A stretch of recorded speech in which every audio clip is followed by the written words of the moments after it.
Slogan বলবো, slogan বলবো, slogan বলবো। তামিমকে এখানে দেখে বলতে ইচ্ছা হচ্ছে, চট্টগ্রামের তরুণ সমাজ ছক্কা মেরে দিয়েছে।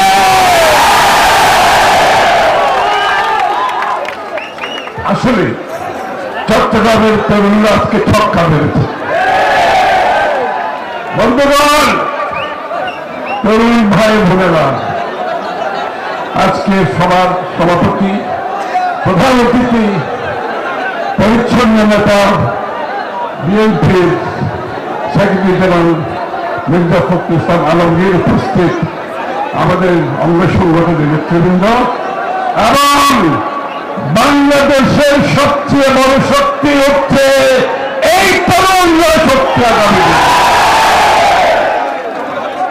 এই তরুণরা বিগত স্বৈরশাসক শেখ হাসিনা, ফ্যাসিস্ট শেখ হাসিনার পতনের মূল শক্তি ছিলেন আপনারা সবাই। এর পূর্ণ কৃতিত্ব চট্টগ্রামের যে আন্দোলন হয়েছে, আক্রমণের অবদানের মাধ্যমে, তার জীবনদানের মাধ্যমে, তার নেতৃত্বে আপনারা আজকে উপস্থিত হয়েছেন। আপনাদের নেতৃত্বে চট্টগ্রামে সেদিন আন্দোলন হয়েছিল।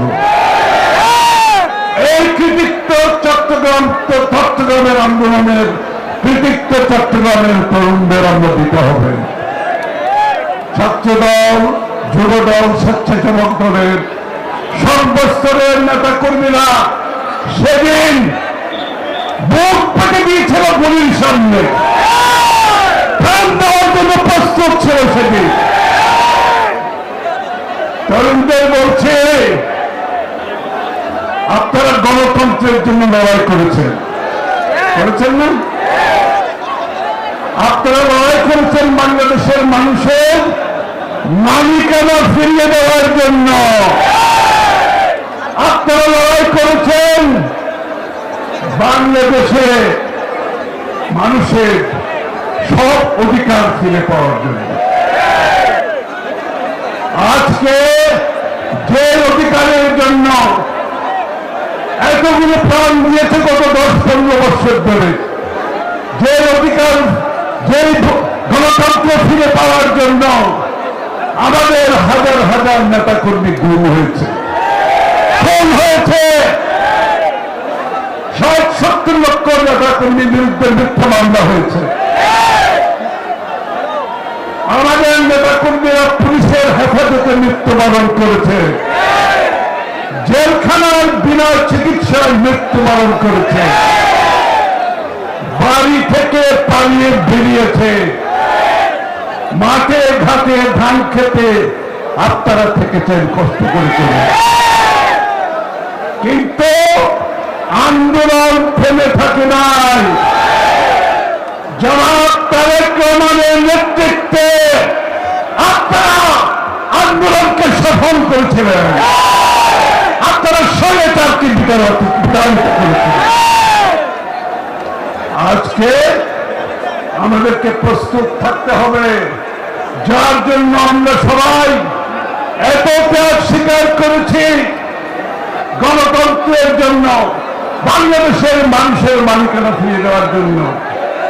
সেই গণতন্ত্র যাতে কারো হাতে জিম্মি না হয়ে পড়ে। আমি কি বলছি বুঝতে পারছেন?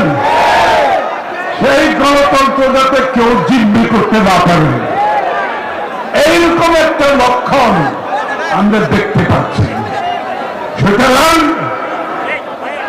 বাংলাদেশের মানুষকে জিম্মি করে কারো স্বার্থ, কোন গোষ্ঠীর স্বার্থ আদায় করা সম্ভব হবে না। কারো যদি কোনো তাদের নিজস্ব কর্মসূচি থাকে, তাদের ভাগ্য থাকে, দর্শন থাকে দেশকে নিয়ে, তাদেরকে জনগণের কাছে যেতে হবে। জনগণকে বাইরে রেখে দেশকে জিম্মি করে কারো স্বার্থ আদায় করতে দেওয়া যাবে না। যাবে